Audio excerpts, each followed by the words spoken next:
നമസ്കാരം. കൊല്ലാട് സ്നേഹക്കൂട്ടിൽ, കോട്ടയം കൊല്ലാട് സ്നേഹക്കൂട്ടിൽ വന്നതാണ്. നമ്മുടെ US-ലുള്ള റജിയങ്കിള് ഇവിടെ എല്ലാവർക്കും പുതുവസ്ത്രം വാങ്ങുവാൻ സ്പോൺസർ ചെയ്തിട്ടുണ്ട്. അതിനോടൊപ്പം ഒരു സ്നേഹസദ്യയും കൊടുക്കുന്നുണ്ട്. അതിന് വേണ്ടിയിട്ട് വന്നതാണ്. ഇപ്പോൾ അവരുടെ സദ്യയുടെ സമയമാണ്.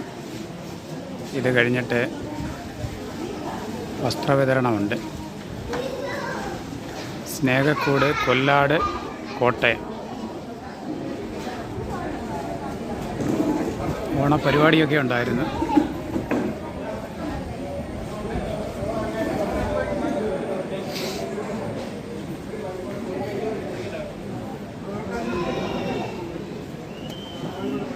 അമ്മയും അപ്പുവൊക്കെ വന്നിട്ടുണ്ട്.